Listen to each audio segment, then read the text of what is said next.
World News in 5. News and developments making headlines around the world in 5 minutes. World News in 5. Here on Radyo Pilipinas Worldwide.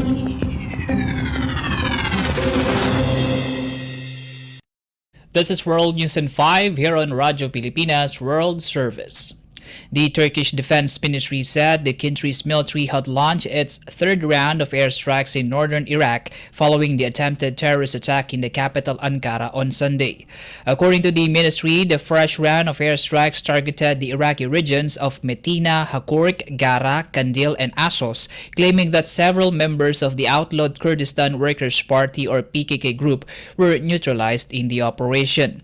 The latest strikes are still part of a retaliation against the PKK, which claimed responsibility for the bombing in Ankara's central district on Sunday.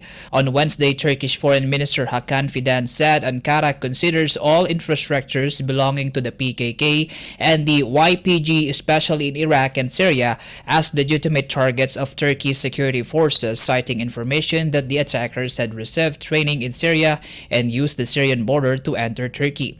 Turkey in recent years has also included YPG in its cross-border attacks as it sees the group as an affiliate of the PKK.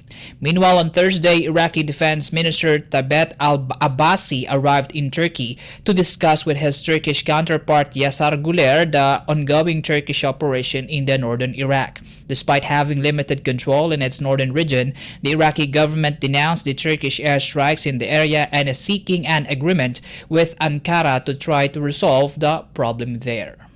World News in 5. Here on Radyo Pilipinas Worldwide.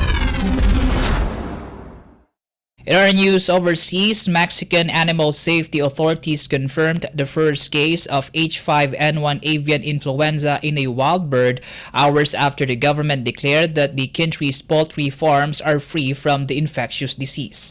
According to Mexico's animal safety agency Sinasica, a case of H5N1 influenza, commonly known as bird flu, was found in a clinically healthy migratory duck in the state of Jalisco.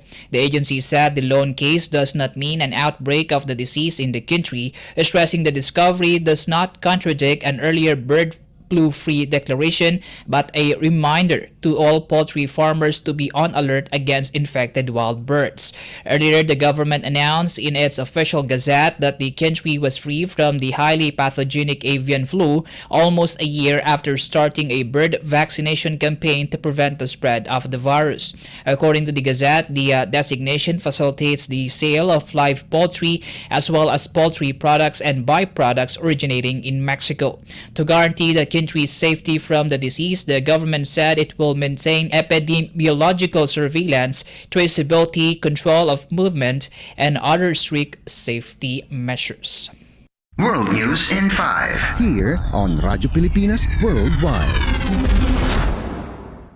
For our Philippine Embassy news, the Philippine Embassy in Santiago, Chile capped its lineup activities for this year's celebration of the Maritime and Archipelagic Nation Awareness Month or MANAMO 2023 in two landmark activities held at the Philippine Chancery in Las Condes on October 2. The first MANAMO activity was the official unveiling of the replica of the Carta Hidrográfica y Cronográfica de las Islas Filipinas, also known as the Murillo Velarde map of 1734. This replica was donated by Chairman and CEO Mel Velasco Velarde of Velarde Incorporated. In her speech, Ambassador Balatbat underlined the value of the map as an important window to the Philippines' past and as a veritable treasure trove of historical data. She also highlighted the map's importance as a symbol of the Philippines' commitment to international law and stressed its value as a key piece of evidence in the arbitral tribunal.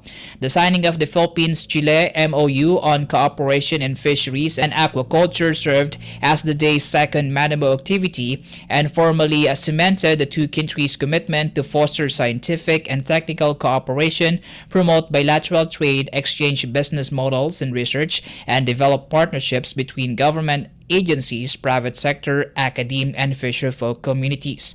Citing the MOU on the part of Chile, where Deputy Undersecretary Javier Rivera Vergara of SUPESCA, or ZOB Secretariat for Fisheries, and National Director Soledad Tapia Almonacid of Pesca, or Chile's National Fisheries and Aquaculture Service. Following the signing of the MOU, Deputy Undersecretary Rivera reiterated Chile's commitment to continue developing and reinforcing the two countries' partnership in aquaculture, cultivation, and other related sciences. The Philippine Embassy said it organized the two landmark activities in line with Manamo 2023's overarching goals of promoting maritime protection, sustainable development, and ocean awareness. World News in 5. Here on Radyo Pilipinas Worldwide. You just heard World News in 5 here on Radyo Pilipinas World Service. This is Peñano. Good day. World News in 5. News and developments making headlines around the world in 5 minutes. World News in 5. Here on Radyo Pilipinas Worldwide.